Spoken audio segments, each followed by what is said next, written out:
we are here because next April 21st, you will release a new CD called Ballads VI. I have read that in this moment, the sales of your collection, the ballads, have sold a quarter million copies in all of them. Is that the main reason why you decide to release the number 6?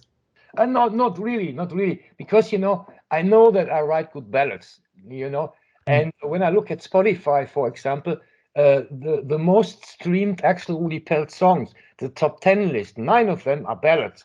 So at first when I saw it, I said, whoa! I thought there were tracks like Masquerade Ball or Mystica or whatever. No, it's only the ballads which are in the top 10, And I said, okay, maybe the people they want more ballads. I don't know. So I sat down and, the ballads compilation will be out every 6 or 7 years. So when there will be no ballads on the next 2 or 3 albums, the next compilation of ballads will be released in 20 years. I don't know. An interesting part of this collection is that Johnny Joeli sang with his special feeling as usual. Yeah. And I am talking about the new songs, for example.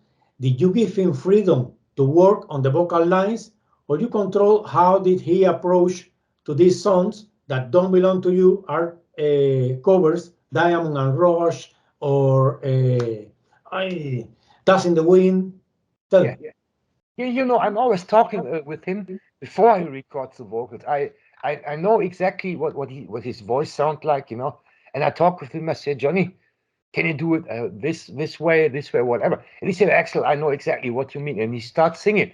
And when he's done with the singing, he sent me the track on the internet, and I listened to the track, and mostly 98%, I say, whoa, that's great. Maybe that line at the end of this or this one word a little different, and that's perfect then. And we're always working like that, and I think he did a great job. I told in advance that you recorded Diamond and Rust and Dust in the Wind, among others.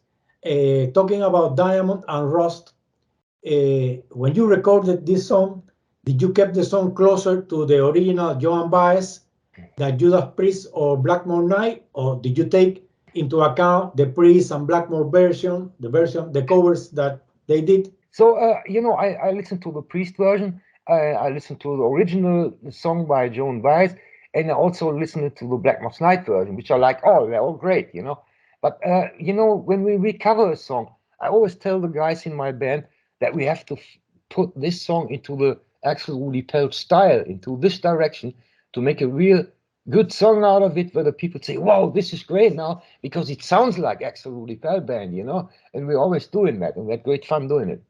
I don't know if you remember that we had the opportunity to talk when you released your previous CD, Lost 23. Yeah. Yes. And that CD managed to run second position in German sales chart in April 2022. Yeah. How did you feel when you received the news? Oh, it was really exciting for me because the highest place to that point, we were number 5 with another album. I can't remember. I think it was a Sign of the Times record, which went to number 5. And we had this Into the Storm record, which also went to number 5. Then we did another and went into the top 10 at position 9 or whatever. It was a really race between us and the guy who used to be on number 1. Because, we got it in every time in Germany, every day in the charts week, there's a special chart. And we were always on number 1 concerning the sales of the vinyl and the CDs. And then on the last day, they're adding the streams to it. And so, unfortunately, we went from number 1 to number 2. I say, what the fuck's going on here? Number 1 would be great. But the other guy had more streams. So, unfortunately, we went to number 2. But, I mean, it's great, I really loved the position. It was so great. Yeah, we enjoyed it. Yes, but is the chart of the people who listen the song in German or worldwide?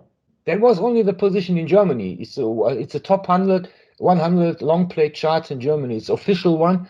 I don't know the company who was building them. It's a top 100 charts. Yeah, and they were on number 2. Yeah. I remember that in that conversation, you confessed me that where you live, the city where you live, you can go out and the people don't know exactly who you are. And even when the last CD go the number 2, the situation didn't change? No, I can go out and the people won't recognize me. I can go out to the bakery or to the supermarket, to the grocery store, buy any food. Nobody's taking care of me. I can do what I want. Sometimes it happens that I will be recognized, the people, when I go out in a restaurant, say, "Oh, yeah, I think that's a guy, that's Axel, that must be Axel." And they, "Excuse me, are you Axel Rudi Pell?" I say, "No, I'm a twin brother, They say, "Sure, I am." "Oh, give me a photo, give me." I say, "Sure." And I'm signing things and doing a photo, and that's okay. I'm always doing that, but it doesn't happen so often. So, Axel, you decided to record also Dust in the Wind. Yeah. I think it is a very brave decision because it's really difficult to overcome the original iconic song. How did you work this song to make it with your own flair? What happened was I really liked the song by Kansas when it came out. I think it was in the 1970s at some time. And then when I make the decision to cover this song, I was inspired by another version I found on the internet on YouTube by the Queen guitar player Brian May, who did an acoustic version on stage with a female singer.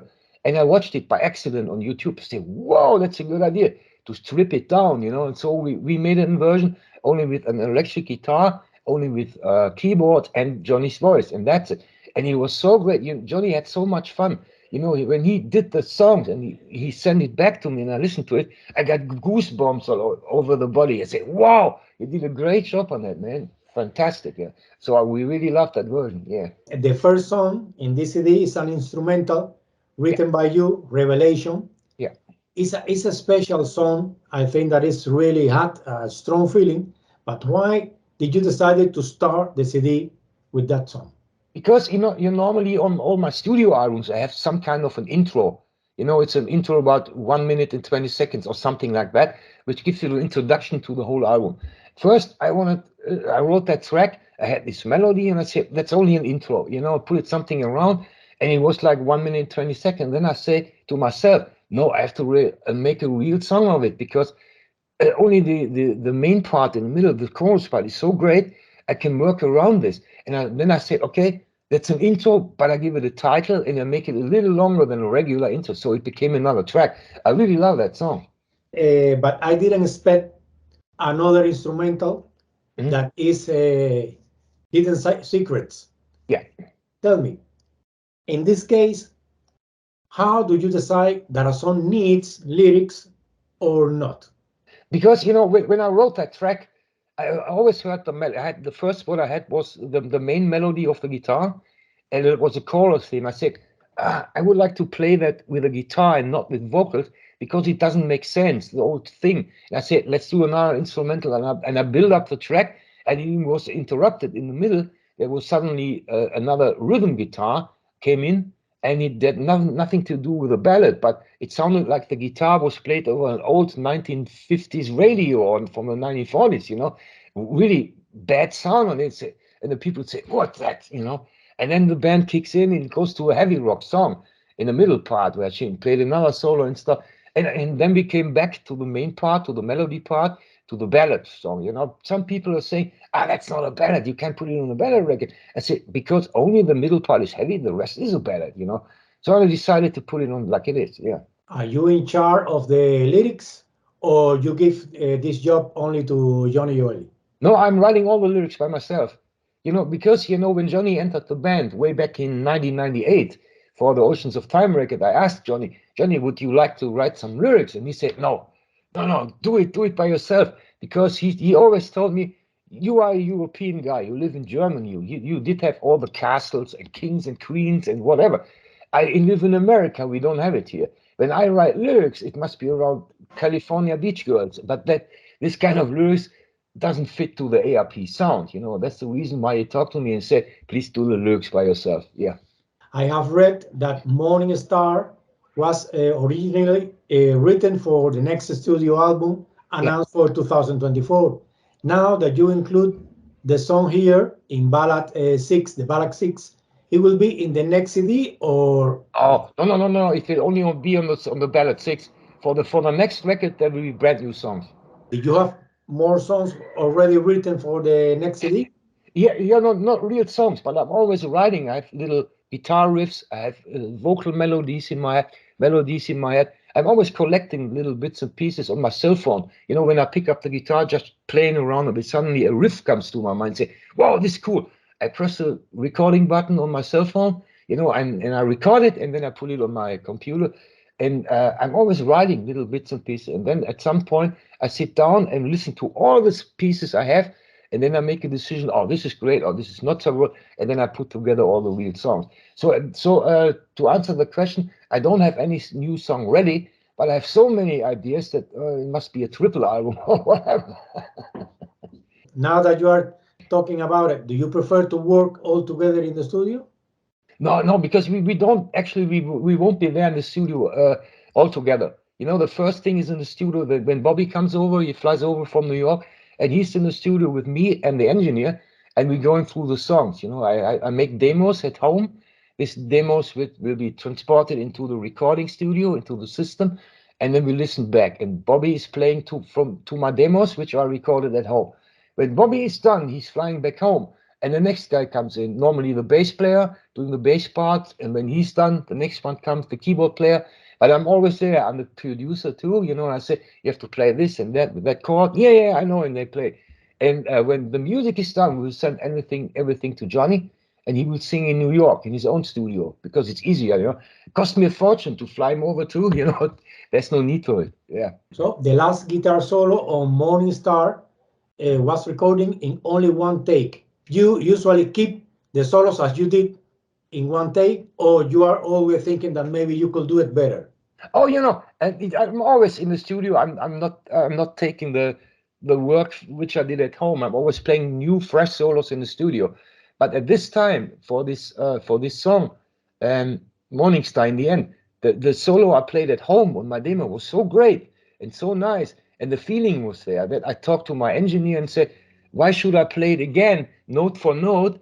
Because this was perfect, which I did at home. There are little crackles in here, you know, but I don't care. The feeling was great." I said, "Let's put it on the record like it is." And he said, "Yeah, good idea." Yeah. A song that to me was a surprise was She's a Lady.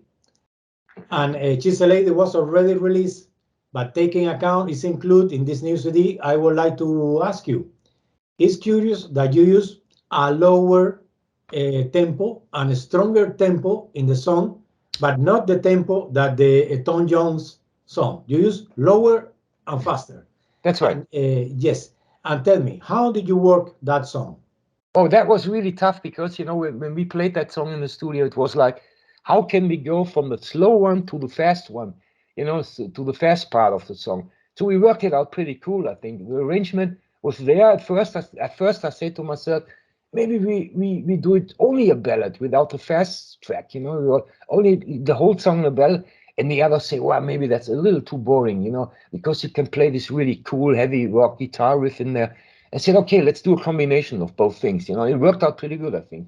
Was She's a Lady a song that you listened when you were a child? Because I know that song, because when I was a child, to me it was really, I consider a beautiful song. Is the same with you? The same with me. I think it came out, I don't know the year. Was it 1971 or 72? I can't remember. But when it came out, I listened to the Tom Jones version. I really loved that song. It followed me all over the years, you know. Yeah. To me, was curious when you take that song in the previous CD and now you recorded or you put in this selection. And another song that to me that you recorded previously, as long as I remember, is I Put a Spell on You. Yeah. And the cover caught my attention. And tell me, why did you select this song? Because in the case of She's a Lady, you listened when you were a child, but what about I Put a Spell on You? And Put a Spell on Me, it's nearly the same. You know, I grew up, I heard the original version of I Put a Spell on You by Screaming Jay Hawkins, but it's really weird song. Yeah, I never listened back to that track, but I heard the version of CCR, Creedence Clearwater Revival. I think it was in the 70s too, at the beginning of the 70s. And I heard that track, and I said, wow, that's a very, very cool song, very good version of it. And I said, maybe I can play a guitar solos a little different, more ARP style, and it fits perfect. Yeah. When you release the ballad recording, do you usually go on tour promoting this kind of CDs or not? No. You know, we're on tour right now. We're starting in 1.5 weeks with our tour. but it has nothing to do with the Ballads thing. It's just a regular tour. It's still the Lost 23 tour, which is the second part now. Yeah. Are there any opportunity to come to Spain this summer or something like that? Not this summer, unfortunately. Our promoter tried to get us on any festivals. It didn't work out this year because the people are saying it's the same in Germany. Oh, we have so many bands since the Corona epidemic thing going on, which were changed from 2020 to 21 to 22 to 23. There was only a little space left for any other band, but we didn't fit with our music genre, with our style. We didn't fit into anything. They said, let's go ahead for 2024. So I'm sure we will play a lot of big festivals in next year. Okay, perfect. So, Axel, it was basically our question. Is there something that you would like to say to the Spanish audience? Yeah, I would. We love to play Spain. We always love playing there when we've been there. The last time I remember, we played at the Barcelona Rock Fest. I think, yeah, it was great. It was nice, great people, though. The weather was nice, everything was great. So I hope that we will be back next year. Bye-bye, Axel. Bye-bye. Thank you Have for a your nice time. day. Thank you for your time. My pleasure. Bye-bye. Bye. Bye-bye.